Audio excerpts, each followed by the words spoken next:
నమస్తే. ప్రస్తుతం మనతో పాటు సీనియర్ జర్నలిస్ట్ దాము బాలాజీ ఉన్నారు. ఆయనతో మాట్లాడదాం. నమస్తే సార్. నమస్తే. సార్, ఈ లడ్డు వివాదం వెనక తిరుమల తిరుపతి లడ్డు ఏదైతే ఉందో ఆ ప్రసాదం కల్తీ అయ్యింది అని చెప్పేసి వచ్చిన వార్తల వెనక మోడీ ఉన్నారు, ఎలక్షన్స్ కోసమే ఈ స్టంట్ వేశారు అని చెప్పేసి అంటున్నారు. మీరేమంటారు? వాడని నెయ్యి తయారు కాని లడ్డు, చంద్రబాబు రాజకీయం వెనక మోడీ స్కెచ్. ఇది ఇప్పుడు జరుగుతున్న ఇది. ఎందుకంటే ఇప్పటి వరకు ఏం చెప్పారు చంద్రబాబు, ఎంత ఘోరం అంటే ఈ గత ప్రభుత్వం జగన్ ప్రభుత్వం. సో చివరికి దేవుడి ప్రసాదంలో కూడా నెయ్యిని, జంతు కొవ్వు కలిపిన నెయ్యిని చేసేశారు అని. అంటే ఆల్రెడీ జంతు కొవ్వు కలిసి ఉన్న నెయ్యితో లడ్డూలు తయారైపోయి ఆ లడ్డూలు భక్తులు తినేశారు అనేది చంద్రబాబు చెప్పాడు. దాని తర్వాత అప్పటికే ఆయన దగ్గర ఏం ఆధారాలు కానీ ఏమి చూపించలేదు. క్యాజువల్గా ఆయన వాళ్ళ కూటమి సమావేశంలో ప్రకటించేశాడు.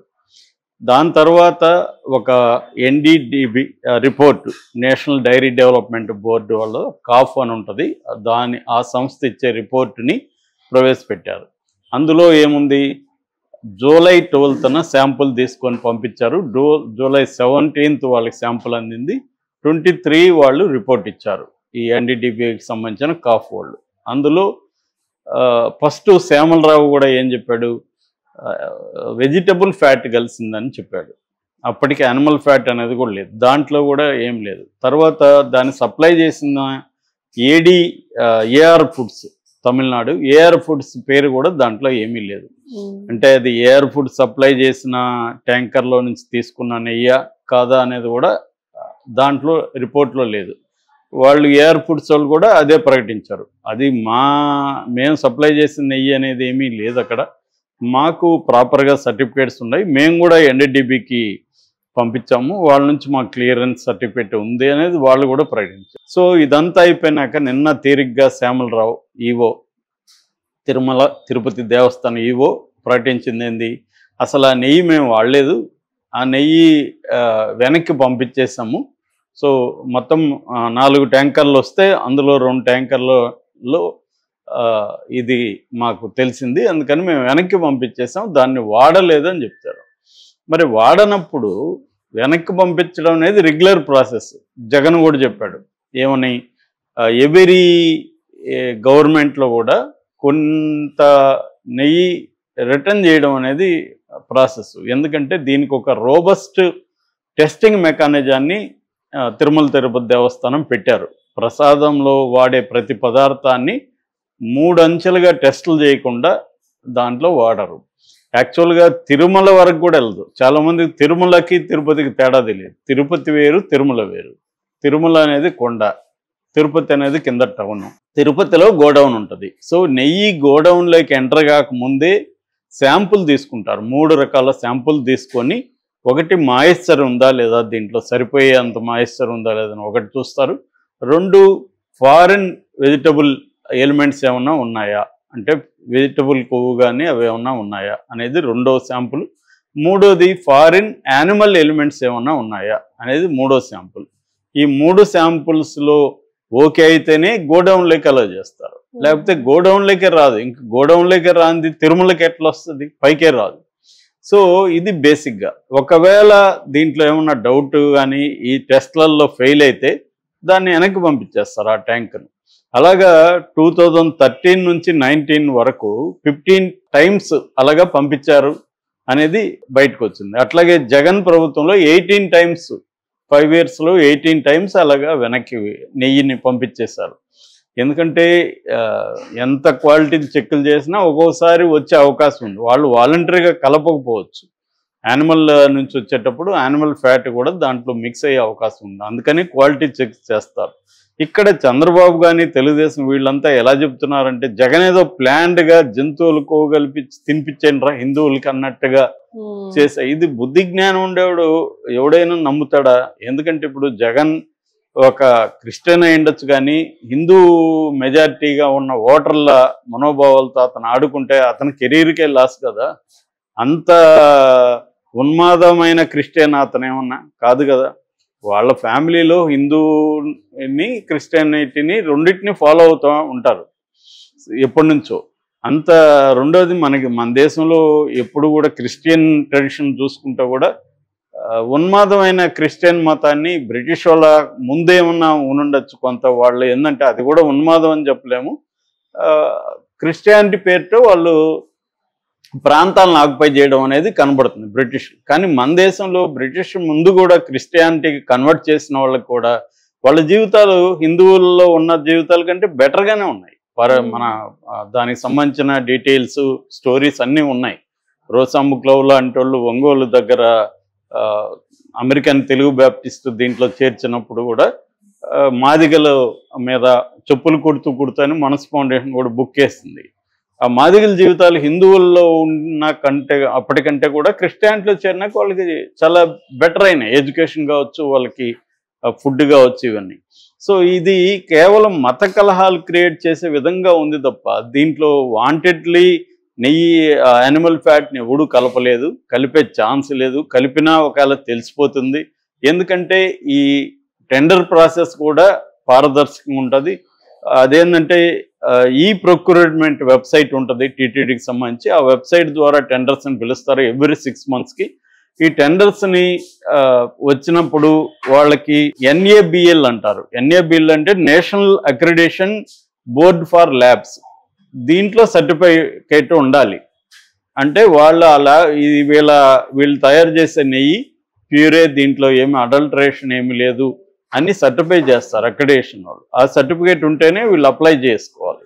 సో అప్లై చేసుకున్నాక అందులో ఎవరు లీస్ట్ బిడ్డింగ్ తక్కువకి ఇచ్చేస్తారు వాళ్ళకి నెయ్యి ఇస్తారు.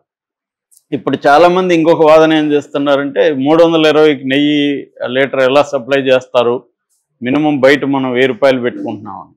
ఇదే మీరు వెళ్ళి గూగుల్లో సెర్చ్ చేస్తే మన హెరిటేజ్ నెయ్యి ఎంత ఉందని 525 రూపాయలు ఉంది లీటరు. మరి వాళ్ళు మనకి ఏది రీటైల్లో 525 రూపాయలకి హెరిటేజ్ సప్లై చేసినప్పుడు బల్క్లో ట్యాంకర్స్ అంటే బల్క్లో టన్నుల నెయ్యి సప్లై చేసేటప్పుడు 320కి ఎందుకు ఇవ్వలేరు అనేది ఆర్గ్యుమెంట్.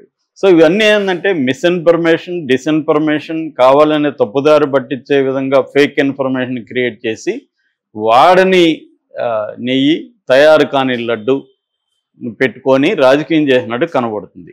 ఇక్కడ వరకు ఏంటంటే మొన్నటి వరకు ఇదంతా కూడా చంద్రబాబు రాజకీయమే. ఆయన అనేక సార్లు ఇట్లాంటి రాజకీయాలు చేస్తుంటాడు. ముఖ్యంగా తిరుమలకు సంబంధించి జగన్ వచ్చినప్పటి నుంచి జగన్ని క్రిస్టియన్ కాబట్టి తిరుమలలో క్రిస్టియానిటీ వచ్చిందని, చివరికి అక్కడ ఏదో సింబల్ ఉంటే అది కూడా సిలువ అని, టికెట్ల మీద ఇది ఉందని, బస్ టికెట్లు, ఇలా రకరకాలుగా ఒక భయభ్రాంతం చేశారు. ఇది రాజకీయాలు వీళ్ళ రాజకీయాలు కొట్టుకుంటే జనాలకి ఏం ప్రాబ్లం లేదు. కానీ ఇది 140 కోట్ల హిందువుల మనోభావాలకు సంబంధించిన అంశం ప్రపంచవ్యాప్తంగా. ఎందుకంటే వెంకటేశ్వరుడికి ఒక పవిత్రత ఉంది, హిందువులు నమ్ముతారు. దాని ప్రసాదం కూడా దాన్ని ఏదో కమర్షియల్గా కాకుండా దాన్ని ఒక పవిత్రంగా ప్రసాదం దొరికితే చాలా గొప్ప విషయంగా ఫీల్ అవుతారు ఇప్పటికి కూడా. లేకపోతే లడ్డులు ఎక్కడంటే అక్కడ దొరుకుతాయి. కానీ తిరుమల లడ్డుకి ఉండే విశిష్టత ఇంక దేనికి లేదు. అట్లాగే క్వాలిటీలో హెచ్చు తగ్గులు ఉండొచ్చు. ఒక్కోసారి మనకి క్వాలిటీలో మార్పులు జరుగుతాయి రకరకాలుగా. ఎందుకంటే రెగ్యులర్గా చేసినా కూడా పదార్థాలు మిక్సింగ్ వల్ల కావచ్చు రకరకాలుగా జరుగుతాయి. ఏదేమైనా అది ఈవెన్ దానికి ట్యాగ్ కూడా ఉంది, దానికి సంబంధించిన పేటెంట్ ఉంది. సో స్పష్టమైన ఆ టేస్ట్ అనేది ఇంకెక్కడ ఇప్పటివరకు ఎవరు తయారు చేయలేరు. అందరూ ట్రై చేశారు తిరుమల లడ్లాగా తయారు చేయాలి, ఎవరు చేయలేకపోయారు. అంత దీన్ని ఇప్పుడు మోడీ చేశాడు ఇదంతా అని ఒక వార్త బయటకు వస్తుంది. మామూలుగా మోడీ మనకు ముందు నుంచి తెలుసు. మోడీ హిస్టరీ గుజరాత్ దగ్గర నుంచి 4 సార్లు గుజరాత్లో సీఎంగా ఉన్నప్పటి నుంచి చూసినప్పుడు హిందూ ముస్లిం గొడవల్ని లేదా మైనారిటీ వర్సెస్ హిందూ గొడవల్ని క్రియేట్ చేయడం ద్వారానే అతను ప్రధానంగా ఎదుర్కొంటా వచ్చాడు. No doubt. అది ప్రతి ఎలక్షన్లో కూడా ఏదైనా ఎమోషనల్ ఇష్యూస్ని, ముఖ్యంగా హిందూ నేషనలిజాన్ని రెచ్చగొట్టడం, లేదా పాకిస్తాన్కి మనకి యుద్ధం వస్తున్నట్టు కార్గిల్ లాంటివి క్రియేట్ చేయడం, దీని ద్వారా ఓట్లని వాళ్ళు సాధించడం అనేది జరిగింది. అందుకనే వాళ్ళు 2 సీట్లకు పరిమితమైంది. ఒక్కసారిగా 80కి ఎగబాగలిగారంటే ఓన్లీ బికాస్ ఆఫ్ హిందూ ప్రజల సెంటిమెంట్లని పోలరైజ్ చేసుకున్నారు. అట్లా ఇప్పుడు హర్యానాలో ఓడిపోతారని ఆల్రెడీ నివేదికలు వస్తున్నాయి. అట్లాగే మహారాష్ట్రలో కూడా ఈసారి కష్టం అంటున్నారు. సో ఈ కాంటెక్స్లో ఎన్నికలు ఇప్పుడు 3 రాష్ట్రాల్లో ఉన్నాయి, జమ్మూ కాశ్మీర్, మహారాష్ట్ర, ఇది హర్యానా. కాబట్టి ఈ ఇష్యూని తీసుకొచ్చి హిందూ పోలరైజేషన్ కోసమే మోడీనే ఇది చంద్రబాబు ద్వారా చేయించాడు, దీని వెనక మోడీ ఉన్నాడు, ఇప్పుడు ఇక్కడ ఇరుక్కోబోయేది చంద్రబాబే, ఎందుకంటే ఇది ఇప్పుడు సుప్రీంకోర్టు వరకు వెళ్తుంది. దీంట్లో ఏ రకంగా వాళ్ళు ఆల్రెడీ లడ్డులో కలిపినట్టుగా టీటీడీ కూడా అనౌన్స్ చేయలేదు. టీటీడీ లడ్డు అనేది ప్యూర్గానే ఉంది, ఇప్పటికి కూడా ఏమీ ఇది లేదనేది టీటీడీ చెప్పారు. కానీ చంద్రబాబు చెప్పింది అట్లా ఆల్రెడీ కలిపేశారు, వీళ్ళు కోట్లాది మంది తినేశారు అన్నట్టుగా చంద్రబాబు చెప్తే దీనివల్ల విపరీతమైన ఆందోళనలు నలువైపులా ప్రపంచవ్యాప్తంగా వస్తున్నాయి. అందరూ మనం ఇలాంటి లడ్డు తిన్నామా అని అనుకుంటున్నారు. నిజానికి మన జీవితంలో కూడా మనకు తెలియకుండా అనేక రకాల బ్యాక్టీరియా లాంటి జీవులను తింటాం. ఎవడు ప్యూర్ వెజిటేరియన్ అనేది సాధ్యం కాదు. మనం బిస్కెట్ తింటే దాంట్లో ఎగ్ ఇది ఉండొచ్చు, కేక్ తింటే ఉండొచ్చు, తెలీదు నిజానికి. కానీ పవిత్రంగా భావించే తిరుమల లడ్డులో తెలియకుండా జరిగితే మనం ఎప్పుడు కూడా పట్టించుకోం ఏ విషయానైనా. తెలిస్తేనే ఇప్పుడు మనం నువ్వు తినిన దాంట్లో పలాంది ఉంది, నువ్వు తిన్న మాంసం తిన్నావు, అది దాంట్లో కుక్క మాంసం కలిపారన్నావు అనుకో, ఒక్కసారిగా మనకి వామిట్ చేసుకోవాలనిపించే ఫీలింగ్ రావచ్చు. ఎందుకంటే we are not accustomed to eat that kind of thing. ఎవరికైనా మాంసం తినే వాళ్ళకి కూడా వేరే రకమైన మాంసం తినాలంటే వాళ్ళకి ఇబ్బంది ఉంటుంది. సో ఈ కాంటెక్స్లో చంద్రబాబు